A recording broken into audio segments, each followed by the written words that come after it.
അത് അദ്ദേഹത്തെ കൊന്ന സംഭവമാണ്.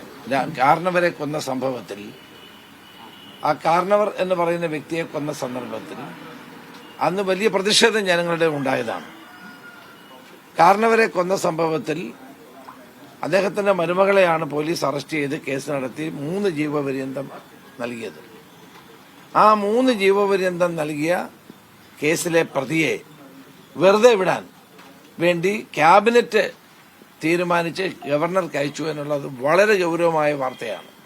ഒരിക്കലും അത് ഗവർണർ ഒപ്പിടാൻ പാടില്ല, അംഗീകരിക്കാനും പാടില്ല. 3 ജീവപര്യന്തം ഉള്ള ഒരു വ്യക്തി 1 ജീവപര്യന്തം പോലും അനുഭവിക്കുന്നതിന് മുമ്പ് തന്നെ അയാളെ ക്യാബിനറ്റ് കൂടി വെറുതെ വിടാനുള്ള തീരുമാനം ഒരിക്കലും അംഗീകരിക്കാൻ കഴിയില്ല. മനുഷ്യത്വരഹിതമായ കാര്യമാണ്. ഭാസ്കര കാർണവരെ കൊന്ന കേസിലെ പ്രതി എന്തടിസ്ഥാനത്തിലാണ് ഗവൺമെന്റ് ഇളവ് നൽകാൻ പറയുന്നത്? ഒരു കൊലപാതക കേസിലെ പ്രതിയെ വെറുതെ വിടാൻ എന്തടിസ്ഥാനത്തിലാണ് സംസ്ഥാന ഗവൺമെന്റ് ശുപാർശ ചെയ്യുന്നത്, ക്യാബിനറ്റ് ശുപാർശ ചെയ്യുന്നത്? കേട്ടുകേഴ്വിയില്ലാത്ത കാര്യമല്ലേ? ഭാസ്കര കാർണവർ എന്ന് പറയുന്ന വ്യക്തിയെ കൊന്ന ആ ഷെറിൻ എന്ന പ്രതിയെ ഇപ്പൊ ജീവപര്യന്തം 1 ജീവപര്യന്തം പോലും അനുഭവിച്ചിട്ടില്ല. ക്രൂരമായ കൊലപാതകമായിരുന്നു. അത് ചെങ്ങന്നൂരിനടുത്ത് ചെറിയനാട്ടിലാണ് 2009 ഈ സംഭവം ഉണ്ടാകുന്നത്. ആ സംഭവത്തെ തുടർന്ന് കേസ് നടത്തി കോടതി 3 ജീവപര്യന്തം നൽകിയ കേസിലെ പ്രതിയെ അയാളെ വെറുതെ വിടണമെന്നുള്ള ക്യാബിനറ്റ് തീരുമാനം അങ്ങേയറ്റത്തെ പ്രതിഷേധാർഹമാണ്. ഗവൺമെന്റ് ആ ക്യാബിനറ്റ് തീരുമാനം പിൻവലിക്കണം. നാട്ടിൽ എത്രയോ കൊലപാതകികൾ ജയിലിൽ കിടക്കുന്നുണ്ട്. അവർക്കെല്ലാം വിടുതൽ നൽകാനാണോ സർക്കാർ ഇവിടെ ഉള്ളത്?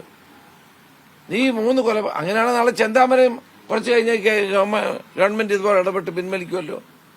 ജീവപര്യന്തം തടവുകാരായി ഉള്ള പ്രതികളെ മുഴുവൻ ക്യാബിനറ്റ് കൂടി വെറുതെ വിടണമെന്ന് പറയാം. എന്തടിസ്ഥാനത്തിലാണ്? ഒരു രാഷ്ട്രീയ കേസാണ് എനിക്ക് മനസ്സിലാവും. ഭാസ്കര കാർണവരെ കൊന്നത് വ്യക്തിപരമായ വിരോധമായിരുന്നു.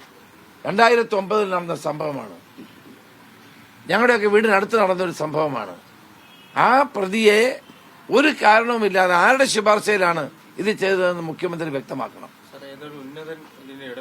ആരാണ് ഈ ഉന്നതൻ എന്നറിയണം. മന്ത്രിസഭയിലെ ഒരു ഉന്നതനാണ് എന്നാണ് ഇപ്പൊ പുറത്തു വരുന്ന വാർത്ത. ഏത് മന്ത്രിയാണെങ്കിലും ശരി, അങ്ങനെ അത് എനിക്ക് മുഖ്യമന്ത്രിയോടാണ് ചോദിക്കാനുള്ളത്. ഏത് മന്ത്രി പറഞ്ഞാലും മുഖ്യമന്ത്രിയുടെ അനുവാദമില്ലാതെ ക്യാബിനറ്റിൽ അത് പ്ലേസ് ചെയ്യാൻ കഴിയില്ല.